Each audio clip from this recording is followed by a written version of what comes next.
And he just looked me in the eye and he said, when I was in the hospital, um, I had one evening before I found out what was going on, and I figured it was my time to go.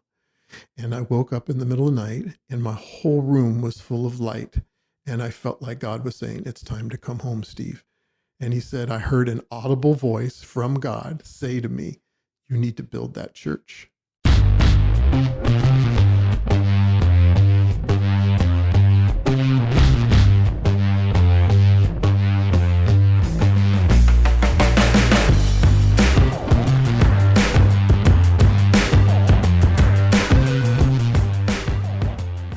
Hello and welcome to Crazy Amazing God Stories, where ordinary people share extraordinary moments of God revealing his power, grace, and love in our everyday lives.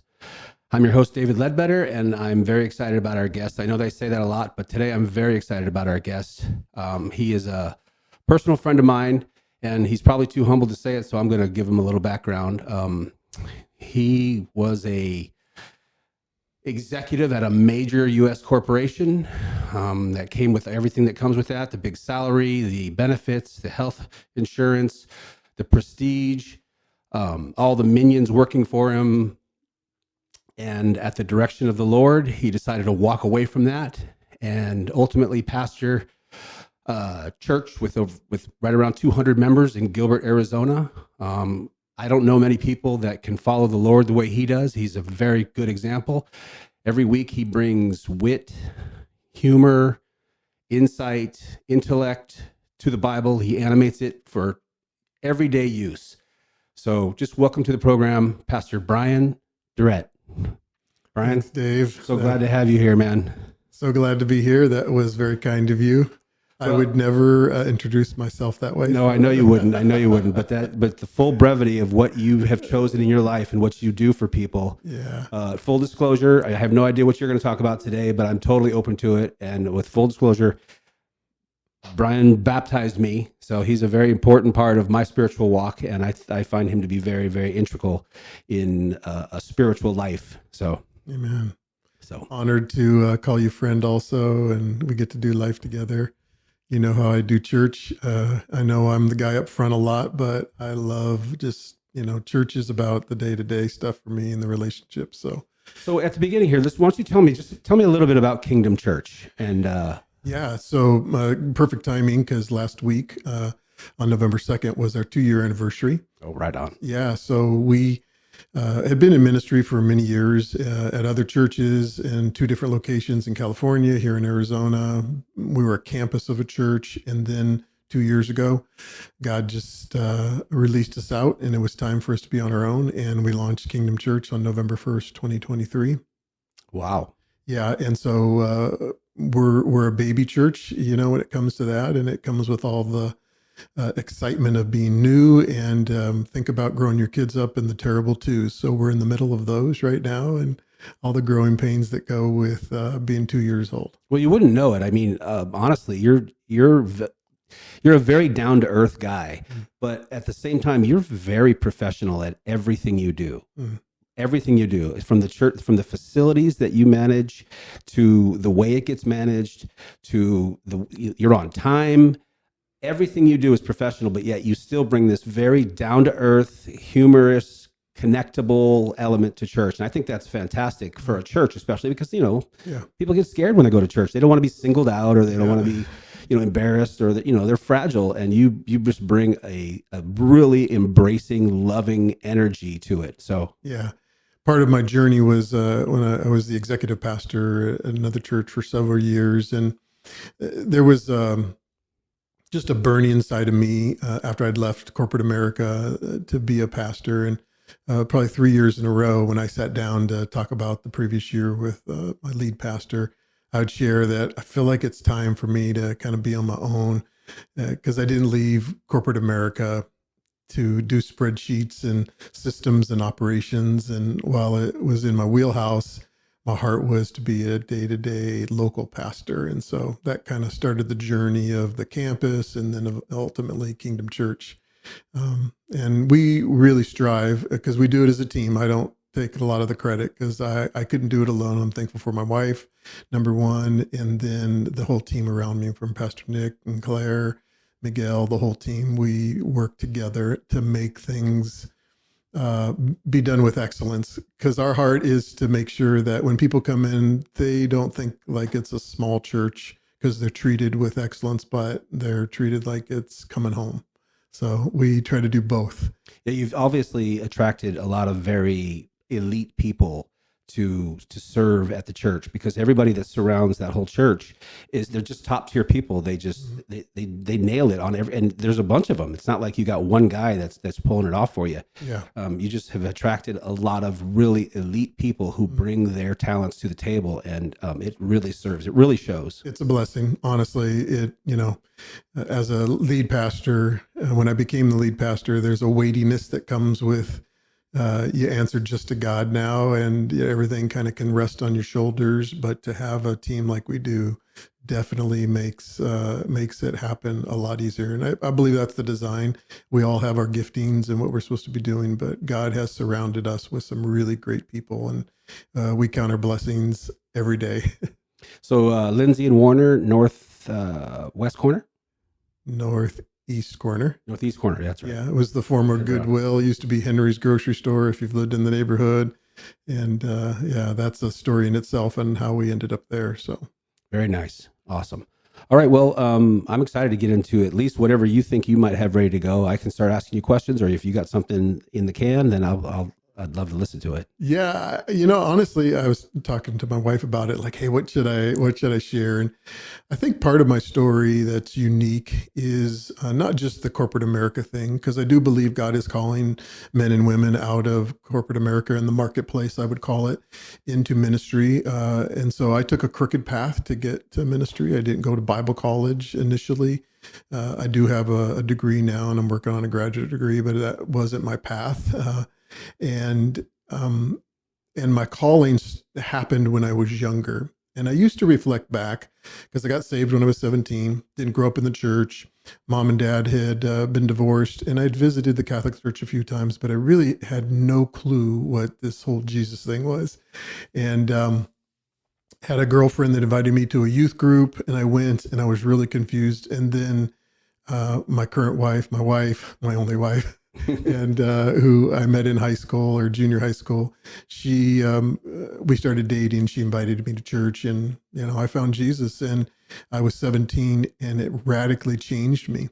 But unfortunately, and maybe it was God's plan, that summer when I turned 18, I had a call into ministry. Went to a camp meeting and had some evangelists prophesy over me and lay hands on me. And I remember afterwards driving home, telling my wife, or my girlfriend at the time, Lynette, these guys are crazy. Like, I don't like people touching me. And I started college, and I really never looked back, and I never had anybody kind of walk that calling along with me. And at times I thought, I wish someone had, and maybe I would have went to Bible school and I would have started my ministry career a long time ago, but I didn't. And so God didn't refresh that calling until we moved here in Arizona in 1998. And about year 2000, I got the refreshed calling. And so I look back, and I believe it was for his design, and all the skills and experience that I gained working in the corporate jobs that I had, I believe they were designed for ministry. And so it has made the parts of ministry that I think a lot of ministers struggle with easier for me. The operational part, the business part of it, systems part of it comes easy to me. And the rest of it is, listening to him for what I do day to day. Yeah, it looks like it comes easy compared, like the way the church goes off on Sundays. It looks like it's just effortlessly done, which I know it's not, because I've been a part of a lot of production. Yeah. But it just lays out just like it was, like, we just threw it together, and there it is. So, well, good. It should look easy. I mean, we have a saying we say on the team that the whole morning is the message, and it's just kind of a play on words. But I think sometimes churches will put all their energy into one area, whether it's worship or the preacher, and we just like to make sure we know that the whole morning is part of the message, from the parking lot to greeting people to making a nice cup of coffee to how your kids are treated, to the production level of what we provide. We believe that all is part of the message that people receive when they walk away. Yeah. First thing I noticed when I came to your church was that how authentically nice your entire congregation was. They weren't fake. They weren't too much. They weren't not enough. They were just authentically good people. And it reeked of that. And, when you go there and you're soft and you're, worried about how it's going to go off, and you don't want to be noticed and you don't want to be bothered. But the people that go to your church are so genuine and so considerate. Well, I appreciate you saying that. We're intentional about that. We love that to reflect us. My wife and I are very relational people. And she's a big part of that. Yeah, she is. She's the heart of the house. And we've always been like that. That's kind of who we are. We were as kids when we were growing up. In our married life, we've always had people living with us. We, on Thanksgiving, we always invite other people. We just love people. Was she the neighborhood mom? She's always been the neighborhood mom, and people know who she is. You can tell. Yeah. Well, she makes sure they know who she is. Yeah. Other families, kids, they all love her. Yeah. I can't see how someone could not like your wife, man. Yeah, she's amazing. To be honest with you. All right, so let's get into a story. I know I've heard a few of them from you. Let's see. One of the ones that you told me that really kind of blew me away one time was how you actually came about the building that you're in. Oh, yeah. That was a very, very fascinating story. My jaw was dropped. I was like, what? Yeah. I don't know if you want to tell that story, or if you got something else.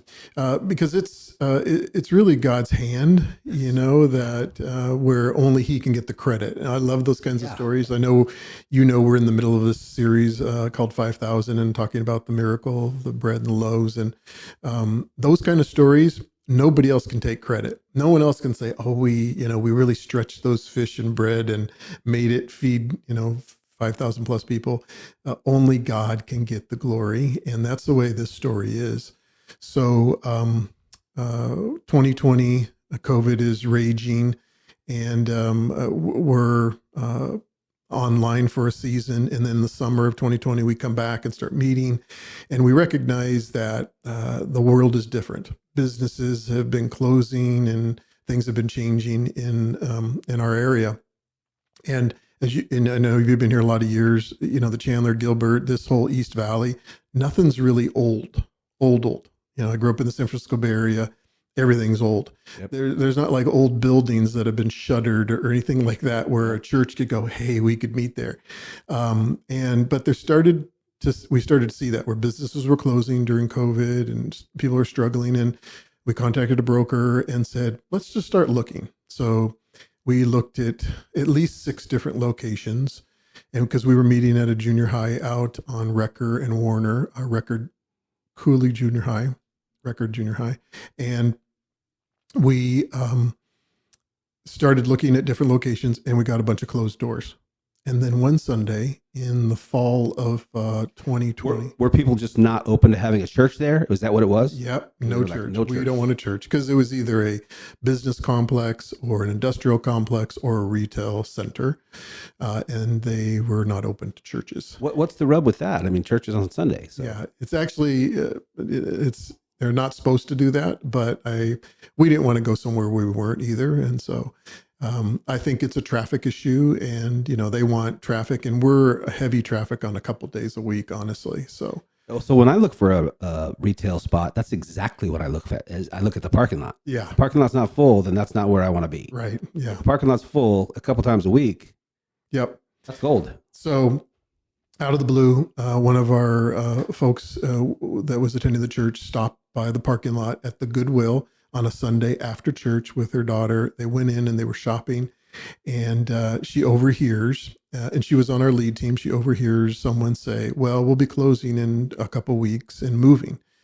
And so she heard God tell her, you need to ask them.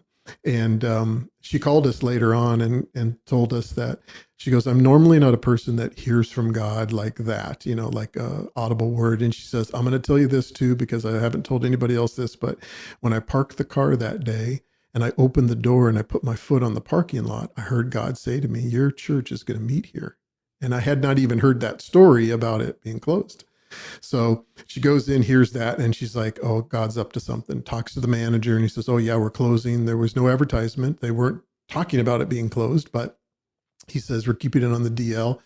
And, but here's a number of the owner of the complex. I'm sure he would want to talk to you. So his name was Steve Boros. He was a developer from Romania, and he has centers all over the valley. And so we had our broker contact him, and he said, yeah, he'd love to meet us. So the following Monday, the next day, we met at the Goodwill and walked through the Goodwill. It was just a big open warehouse, if you know how most Goodwills are. Not a lot of walls, they had a couple restrooms and changing rooms, and that was it. And he says, he wanted to know how big the church was. And at the time we were running under 150, and we knew it was too big. At the time, it was 24,000 square feet, I believe. And they hadn't realized, because he had bought it in an investment, they had closed off the former grocery store, deli, bakery, and floral departments on one side of the building. And what had happened was it had just become like a ghost town, and there was one door, and no one went there. So it literally was 27,000 square feet, but it was all unused. And so my wife asked him, would you be open to splitting up the building? And he said, absolutely not. And the next day he called and said, I've changed my mind. I would be open to it. And so, because we said we probably needed 7,500 to 10,000 square feet for our size, and he says, well, he'd love to meet with us. So just under half. Yeah. So you were asking him actually a pretty big ask. It's a big ask, yeah. And so the following day, or the following week, we're in late November, heading into the holidays of 2020. We get a phone call, and it's his admin to me personally. And she says, introduces herself and says, I'm Mr. Boris's personal admin. And he asked me to call you because he's in the hospital. He's contracted COVID, and he's been intubated, and they don't believe he's going to make it. Oh, because no. if you remember late 2020, anybody that was intubated typically didn't make it. No. It was a death sentence. And so before he was intubated, he asked her to call me and ask our church to pray for him. Now, we've only met this man one time. Wow. We don't even know if this is going to work, but he is a man of faith. And come to find out, he used to be a ordained minister in Romania. Oh, wow. So he was a faith guy. And so he called, we put out the prayer chain and had our whole church pray for him. And obviously, if I'm telling this story, he made it. And we get to a week before Christmas, and they call back and said, he's being discharged from the hospital, and Mr. Boris would like to meet with you like the week after Christmas. And we set the meeting up, we're ready to go. And then on December 20th, my stepdad contracts COVID, and he actually passes away the day after Christmas, or the week after Christmas. I believe it was the 29th or 30th of December. And so our family is kind of a mess. My mom was becoming very dependent on him. She had declining health. And so it just turned our world upside down. So we canceled the meeting. And we're going through this whole season where we're going to have to figure out what we do with my mom and moving in with us, and, all those things that happen with family. And so we finally kind of get settled, and we make another appointment in January, and the same exact thing happens again, except this time his admin calls and says, Mr. Boros is back in the hospital, and now he has septic. And they've done open surgery where they kind of leave you open because he had this massive infection going on. And 2 doctors had met with his wife and said, you need to prepare for the worst. He will not make it. And then a Romanian doctor came to the valley and visited him and told his wife, I believe he's going to make it. And of course, again, because I'm telling the story, he made it. And 2 weeks after he was released from the hospital, he says, I have to meet with that pastor. He didn't even remember who we were. It had been like 3 months now of a whole process. So he called. You guys weren't bothering him, or like obviously he was sick. You were like, spoke to him at all. Probably off the table now in your mind. So we're just praying. That's all we're doing. But really, we're like 3 months into this thing, and we're wondering, I wonder if this will really work now. So he organizes this meeting. It's in Peoria. We have our broker, real estate agent, who's a personal friend who attends the church, and Lynette and I, Pastor Lynette and I. And we drive up there on a Monday afternoon, and we walk into his office, and he's in a bathrobe and sweats because he had just been released from the hospital. And his wife, who was this little short Romanian lady who was like eyeballing us, like, you have 30 minutes and I'm taking him back home. She's guarding him. And we sit down. He's a big investor, so he's got this huge conference room, big, kind of corporate table. And he rolls out a bunch of plans and different things. And normally those meetings, he'll have a representative, like a broker, and the brokers talk to brokers. And he didn't want any of those people there. And he just like locked eyes on me. And he said, "Pastor, I need to talk to you and you alone." And then our broker, who is not a believer, and our real estate agent, who is, they're all sitting there. And he just looked me in the eye and he said, "When I was in the hospital, I had one evening before I found out what was going on, and I figured it was my time to go. And I woke up in the middle of the night, and my whole room was full of light. And I felt like God was saying, 'It's time to come home, Steve.'" And he has this really thick Romanian accent. So I usually try to imitate him, but I won't because I'm on the microphone. But it's so thick, and he's all, "Brian, I felt God's presence." And he's like, I'm going home to the Lord." And I began to kind of rise up out of my bed, and I looked around, and I noticed the room was kind of messy wherever I was at. And he's like, "This is not heaven." And he said, "I heard an audible voice from God say to me, 'You need to build that church.'" And he goes, and I woke up the next morning, I called my wife and I said, "When I'm released next week, you have to have a meeting. We have to have a meeting with that pastor." And so that he tells me that story, and he says, I know you guys are a smaller church. I know you're just starting. What do we need to do to make it work?"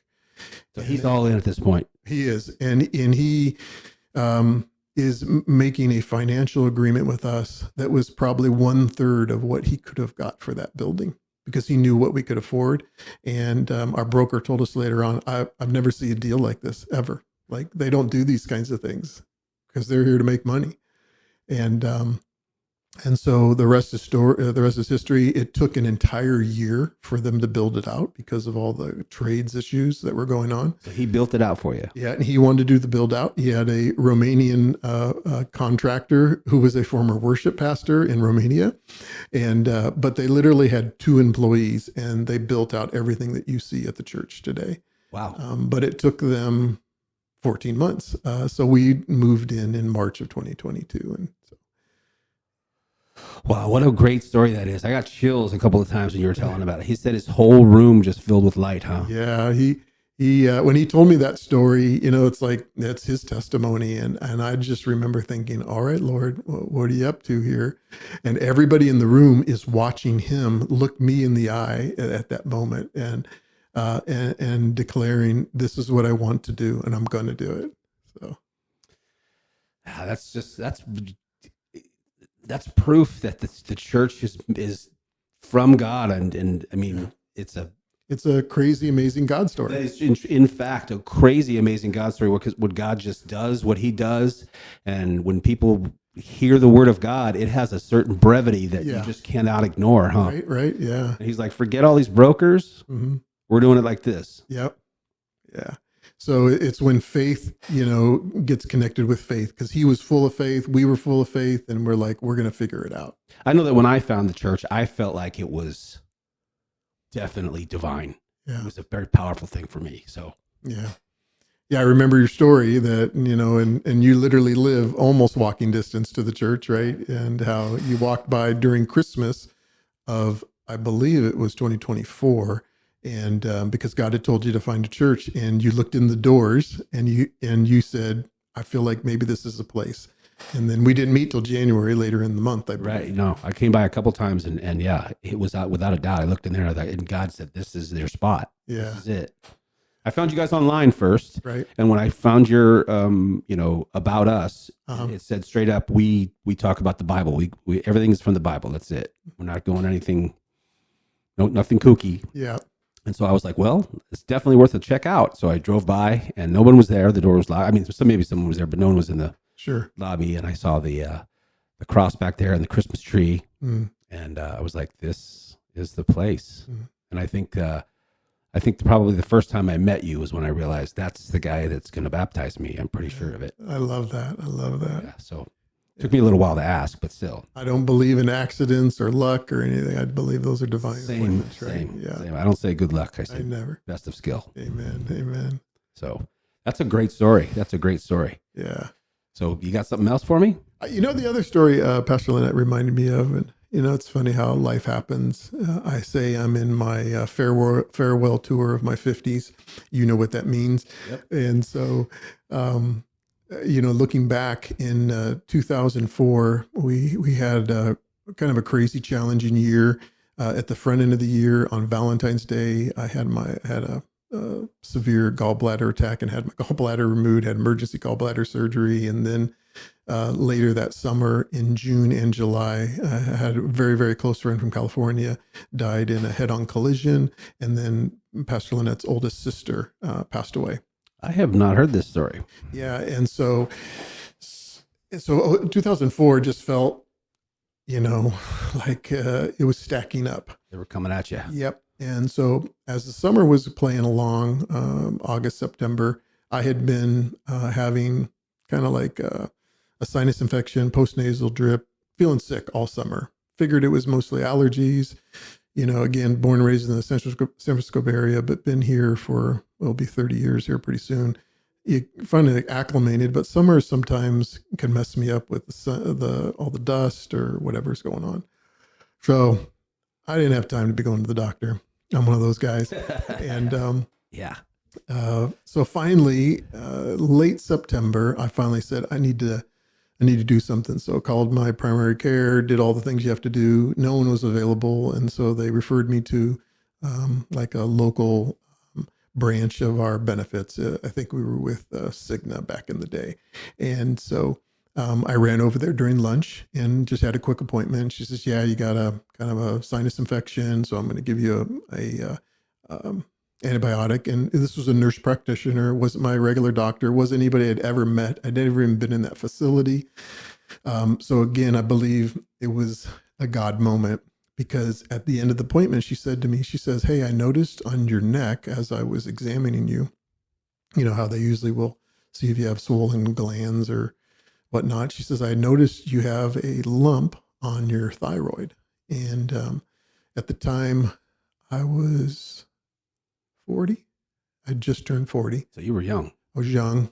And, thyroid disease and thyroid issues, thyroid tumors are typically are associated to women and or they're later in life. Young men under 40, it's like low percentages in the 1%.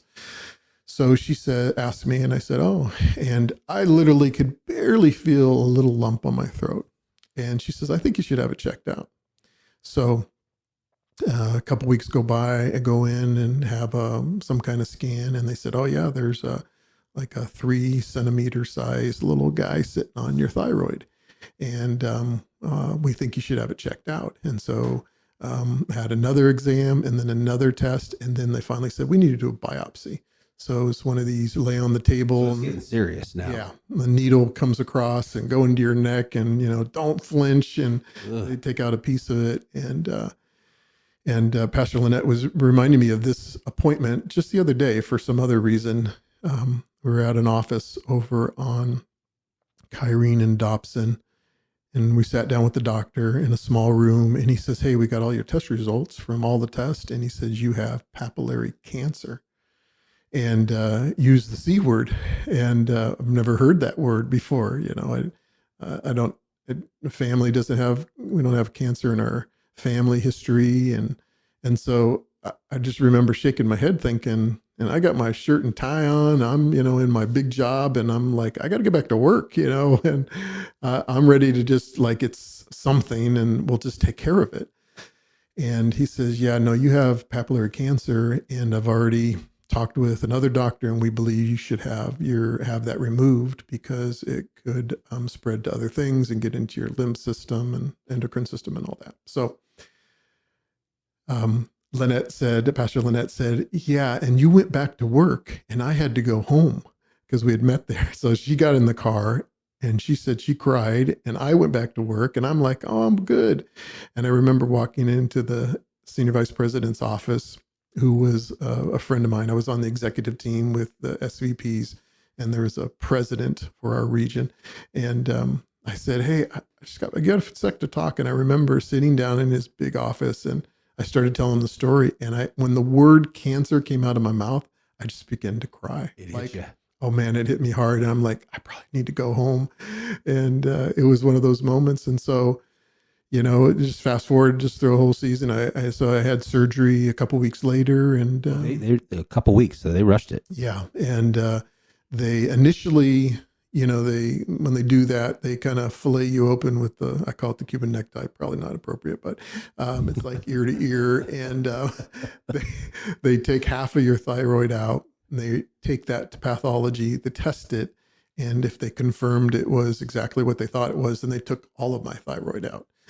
And you need your thyroid to live. If you didn't know that, it runs your pituitary gland, and which runs your metabolism, your body, important hormones, all these things. It's it's a motor, and so they removed everything, and it was just this crazy thing that happened to me. You just God said, go check this infection. Yeah, because I need you to.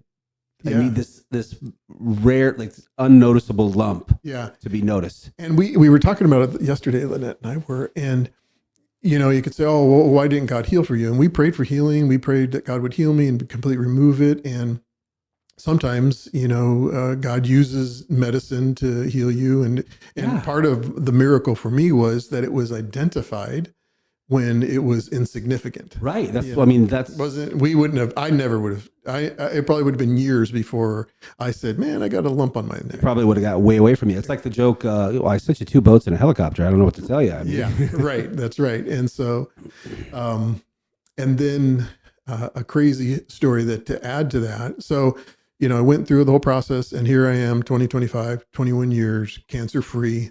This week, actually, I believe it was November 14th is like when I had my surgery. So I'm literally 24 years from that. But the day I came home, because I literally had this scar from here to here. And so I had this bandage that was like enormous, like when you've seen people have neck surgery or whatever, it's like really thick and you can't move your head at all. And I came home, and the funny thing is, Pastor Lynette loves to work. She's a hardworking person. And so we had moved into a newer house. It had been 4 or 5 months, and we were doing landscaping, and we had 30 tons of landscaping rock delivered to the house the week I had my surgery. And so I came home and I couldn't do anything. And this is like day 2. And so I'm sitting outside, and it's winter. And so I have a coat on, and I'm in a little fold up chair with my big neck bandage, and my wife is shoveling rock into a wheelbarrow. That's God winking at you too there. Yeah. I have a good friend named William, and I remember he heard about it, and he's like, what? I'll be there tomorrow, and I'm going to help. And, like he hung my Christmas lights that year, and he was an awesome friend during that season. But we had a landscaper that we had met at where we lived previously that had done some work for us. Amazing young man. And he had stopped by to talk to us about a couple projects that he was going to work on at the house. And he didn't know what had happened. And so he talked to Lynette, and he spoke in broken English, but he asked if he could pray over me before he left.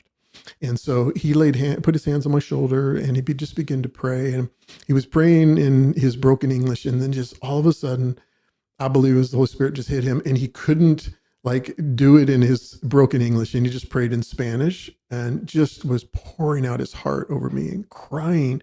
And we know him. His name is Adrian, but we weren't like, uber close to him, but it was a unique response. The Holy Spirit made a move. Yeah, something was going on. So, and I remember feeling the prayer, and I was like, "Thanks, I appreciate the prayer." And so he kind of finished, and then he just left, got in his car, and took off. And we kind of thought that was strange. And so that evening, we get a call from his wife, who spoke really well English, and she says, "Oh, hey, we wanted to call because he felt really bad that he left, but when he was praying for you, he had a vision, and behind you, he said it was Jesus. He said he saw Jesus, but I believe what he was saying, he saw the presence of God. He saw an angel, he saw something, and his hands were on my shoulders as he was praying for me, and it just rocked him, and he felt like he was in the presence of God. And so he wanted us to know that he wasn't offended, but that's what happened to him. God showed up during that time. And wow. So it's just a crazy story that happened. And we had nothing to do with it. It was God working through someone else in our life, through relationship, to demonstrate the power of God. That is a beautiful story, man. I've never heard that one. Yeah. You don't tell that one very much. Oh, I forget. You forget stories. That's terrible, right? Yeah, that's why you should always write down your stories. That's a good one, though. Yeah, it is one of those God stories, right? I had a guest here that her daughter had a terrible, terrible disease, and she got it when she was 4 years old, and she had it until she was 9 years old. And she told me that they had blood work the next day, and they were driving in the car, and her 9-year-old daughter just said, "Oh, Mom, I forgot to tell you. Jesus told me to tell you that he healed me."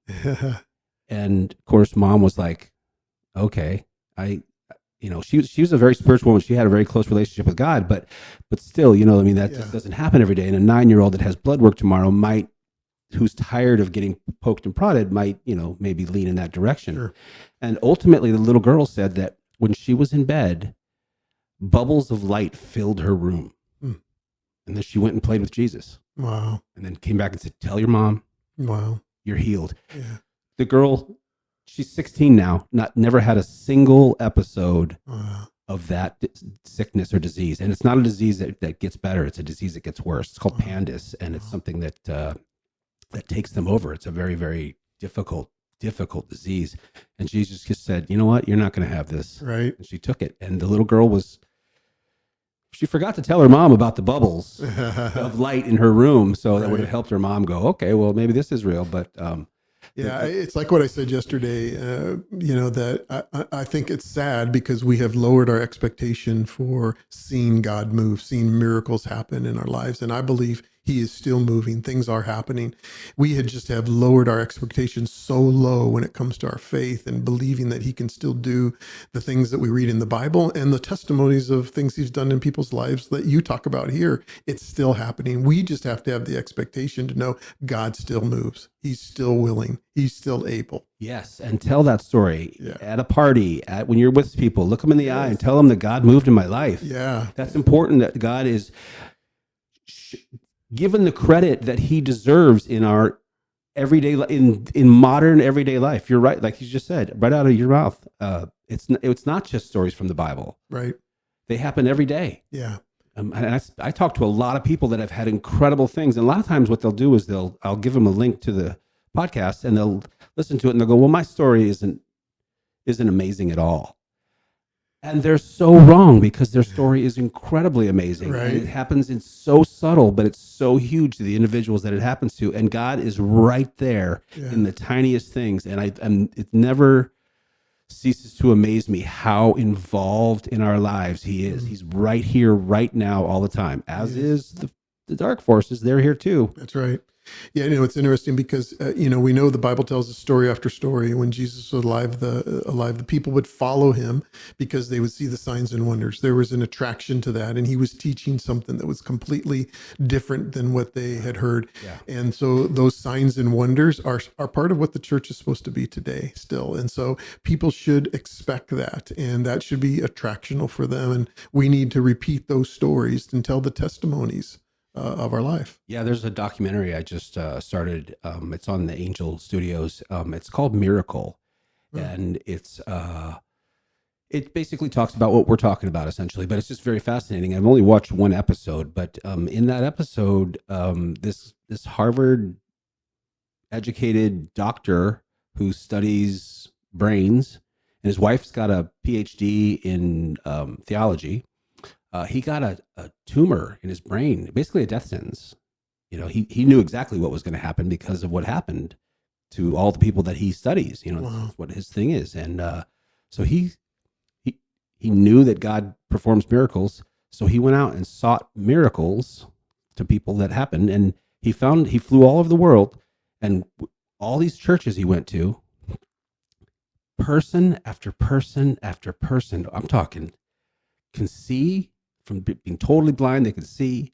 Totally deaf, they can hear. Like person after person, and the whole crowd in the documentary it talks about how the whole crowd is waiting to mock this woman when she's going to pray for this person that they know is deaf, and then it works. Wow! And he even started a whole institute about the scientific documentation of in-person prayer and what it does to medical situations. I mean, it's not just some kooky, real.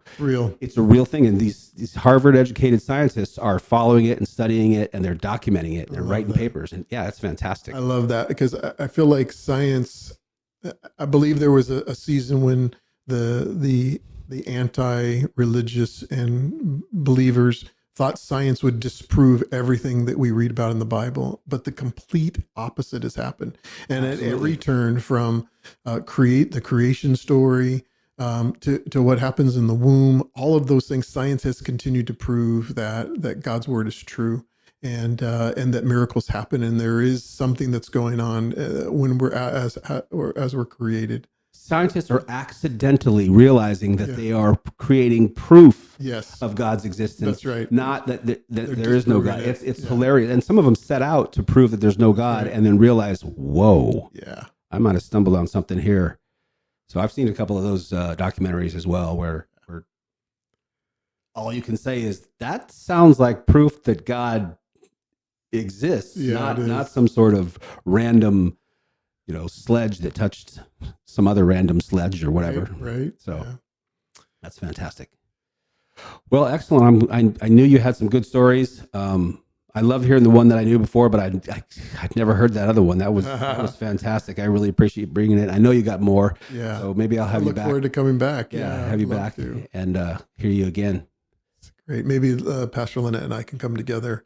That would be we fun. Usually correct each other's stories, so it's always fun we're entertainment when we're together. So does that go one way more than the other? Oh no, it goes both ways. You give it back to her, do you? Oh yeah. That's great.